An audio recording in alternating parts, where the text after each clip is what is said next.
Hey there, everyone. Welcome to another episode of Fresh. I'm your host, Nia Malika Dixon. I'm an independent writer, director, producer here in Los Angeles. I'm originally from Baltimore, and I'm a Black Muslim woman.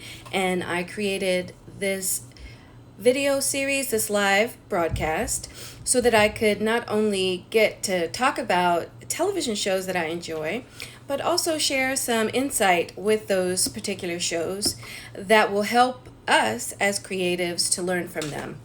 And last week we talked about The Nevers, which is on HBO Max. And this week we're going to talk about another series that's on HBO Max, I May Destroy You, created by Michaela Cole. And I am definitely going to geek out a little bit because when it first aired, I really was moved by this series. And just as a disclaimer, I'm not a television critic. I'm a writer and a storyteller who enjoys being a member of the audience. And so take everything that I say with that in mind. I'm not here to break down the series. I am here to share with you why, as an audience member, I enjoy the series, and as a creator, why I believe it's such a great one. And so I just want to jump right into it because, with regard to TV shows, as an audience member, the best way to keep your audience is to hook them in the first few minutes of the series. And honestly, I think I May Destroy You is one of those rare gems that actually does that so effortlessly, or it seems that way. It seems like it's effortless. And I attribute that to Michaela Cole and her writing talent. She is an amazing artist, and it is obvious when you're watching from the first frame to the last. And even though the series has 12 episodes, we're going to talk mostly about the first episode because that's what really gets you hooked as an audience member. And if you've been tuning in to Fresh, you know that I'm a believer that story is king or queen, any way you want to put it. Story is the fundamental, basic element that makes your show or your series great. And that's usually what I talk about. I really want to emphasize that great storytelling is where you should start. If you're a filmmaker, if you want to create films or a TV series, make sure your story is tight. So let's just jump right into this tight story, I May Destroy You. And the subject matter is very sensitive. It is about a writer who experiences sexual trauma and how that affects her and her art and her life and the way she interacts with people, as well as the way she interacts with her audience, as you will see if you watch the entire series. So let's just start with the first episode where we get to meet Arabella, and she is our main protagonist. And as drama goes, story starts with character, and she's a very well crafted character. We are definitely, I'm going to speak for myself. I, as the audience, definitely fell in love with Arabella because she's so vulnerable. She's so real. She's one of those characters where you can see yourself. And I totally attribute that to the way that Michaela Cole portrays her. She's very much unabashed. She's not shy. She jumps right into her life, and she doesn't hesitate to be herself, which is someone that we as an audience definitely can emulate. I know I, as an audience member, am drawn to characters like that because those are the ones that are most interesting. And I'm sure that as a creative, you're probably very much aware that the characters who are very much more honest than those who are hiding things are the most interesting. A more polished character who has it all together and on screen is just the perfect character is not that interesting. In fact, I would venture to say that's a pretty boring character. And Arabella is just out there with all her flaws, and even though she has these flaws, she's beautiful. She really is. So the characters are well established, starting with Arabella, well established character in her environment. So we right away get to know where she is. We right away get to see that she's a writer. She's on a deadline. The opening scene is her returning back to London after being off in Italy. And we get to see a dynamic with her beau as he's putting her in an Uber on her way back to the airport. And that really just jumpstarts the whole story. Like I said, well-established character. And then on top of that, the setting is also a character. Even with that opening scene with her in Italy, we get to see that dynamic of how her environment affects her as well, with these flashbacks to her time at the beach. And then when she gets back to London, we get to see her in the city, and the setting is just as much a character as she is. So again, making sure you utilize your setting, utilize every element of your character and how they interact with all the characters, not just the main character, is important. All the characters are just as important as they relate to her and her story and her journey. So setting is just as much a character. Her supporting cast is just as much a character. Her agents we get to meet, how they're pressuring her to have a deadline. And there are two different agents that we get to see. Both white, a male and female agent, and we get to see a different dynamic between each of those characters and how she herself, Arabella, interacts with each one differently. And so that's also key. Also, I want to say, in that first sequence when she's in the Uber, right away we get to see how music is a very important element to her storytelling. We get to see how time and space are a very important element, because she essentially does these flashbacks. So we get to see the time that she had experienced in Italy before leaving, before hopping in that Uber. And then on top of that, these flashbacks are not used as a crutch. Some stories, some shows, you get to see these flashbacks as a way of exposition. And she expertly expresses, hey, welcome to the broadcast. She expertly uses these flashbacks to express character. So we get to see Arabella in her element at the beach, how she's reluctant to get in the water. And her quote-unquote boyfriend is more likely to be in the water. So you would get to see the character dynamic, how different they are, how she interacts with him. And that flashback in that split second lets you know more about her as a character than we would get if there was a conversation, which is so perfect. So some stories don't use flashback that well, but this series does it so well. It's well crafted.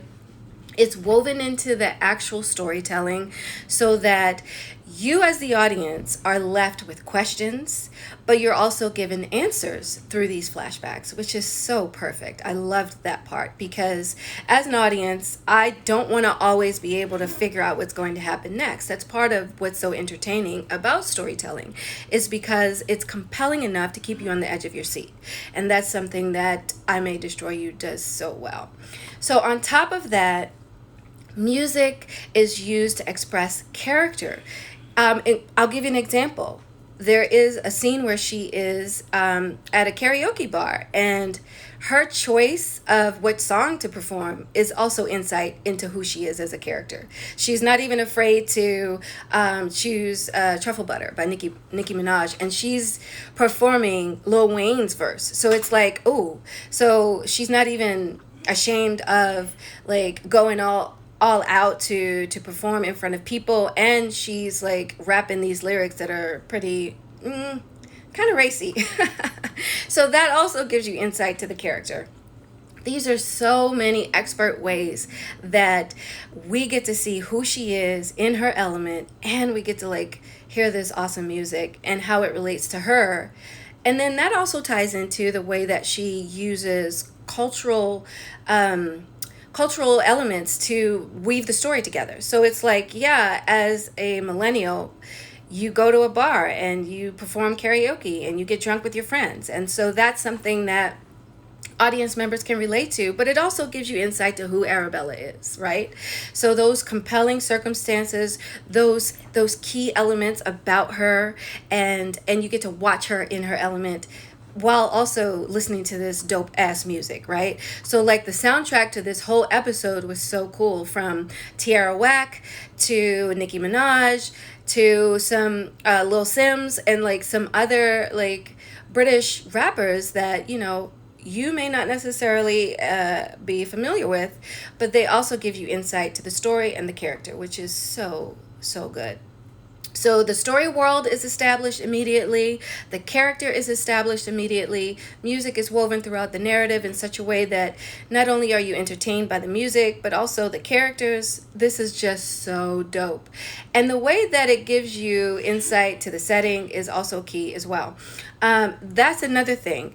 The setting, they're in London, and obviously she's a little bit of a celebrity because she gets stopped a couple times and people ask to take a picture with her. And more importantly, it's black women, because that's who her audience is. And that's another thing that we get to know about her through the way she interacts with the people in the story. So that is just so dope.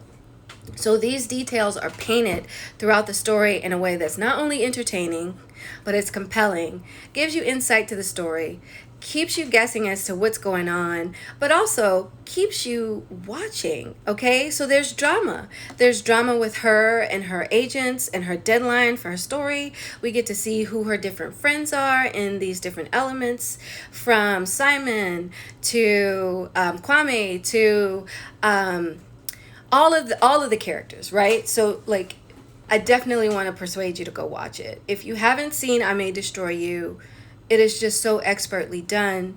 It's so entertaining, and it's just like perfect. Like, I haven't seen a series since I May Destroy You that has been so top tier, right? So all of those elements are woven together in such a way that makes it so entertaining, that keeps you there, that keeps you guessing as to what happened. There's a mystery. We don't know what's going on, and you're along for the ride. So on top of that, there is a sensitive topic of sexual assault, which, full disclosure, I'm a survivor of sexual assault. So the first time I watched the series, I was a little bit triggered. However, the way that she portrays what's going on in this first episode is so delicate, and it's woven into the story in such a way that you as the audience are finding out details in the same way that the main protagonist Arabella is finding them out. So to me, that is how do I put it? That's a way of responsible storytelling. And I've spoken about this before on broadcast when I talked about East of La Brea, and I was talking about representation. But it's also responsible storytelling when you take into consideration your audience and how they feel, and create the story in a way that is delicate enough for all audiences to receive it, but also in an authentic manner. So if you watch the first episode, you're given clues as to what happened, but it's not in your face. And you are finding out things at the same time as the main protagonist, which is oftentimes very much compelling, because it keeps you wanting to come back to find out what's going on, which is how they ended the first episode, which is why I think it's worth your time to watch. And then you'll be hooked, and you'll watch all. Trust me, you'll be hooked, and you'll watch all 12 episodes. And I'm going to close out because I don't want to run too long. And I'll leave you with this. The story asks questions of the audience in a way it's entertaining, but it's also intriguing. So she's planting these questions in your head. What would you do in Arabella's situation? How would you handle it if you were out and all of a sudden, you don't know what's going on, you're a little tipsy, more tipsy than you expected, and then you don't remember some things, And what if you were out and you saw someone who reacted the way Arabella was? She was very much out of it, and nobody helped her. She was stumbling to the door and nobody helped her. So you as an audience member, what if you were in that situation in a bar and you saw a woman just leaving and she could barely walk? Would you help her? And if you were Arabella's friends, how would you respond? What would you do in each situation? And so the fact that the show puts these questions in my mind as an audience member is also what keeps me coming back, because it's like, how would I respond in this situation? And then how does that compare with how the characters themselves are responding? And then each episode, you get the opportunity to see how that story unfolds. And that's why it's so compelling. And I could go on and on about how amazing the series is, but I'm going to tell you, just go and watch it. If you don't have HBO Max, I May Destroy You as a series, all 12 episodes alone are worth getting HBO Max just so you can watch it. And if you're a fan of expert storytelling, you will not be disappointed. So if you've seen I May Destroy You and you have some additional comments, please do send them. DM us here at Audace Entertainment, or you can send us an email at audaz.entertainment@gmail.com. And next week, we're going to be discussing another series, but I would love to hear what you have to say about I May Destroy You. And I'm just going to say it's top tier drama. It's expert storytelling at its finest, as portrayed, as created, as delivered from Michaela Cole, and I couldn't ask for anything better. I'm just ecstatic, and I think you will be too. All right, so that wraps up this week's fresh episode, Story Lab, of I May Destroy You, and I will see you next week at the same time at 4:30 p.m. Pacific, and we're going to be talking about another dramatic series and why it's so great or not so great. And I will leave you with that. I'll catch you on the next one. Have a great one. Bye.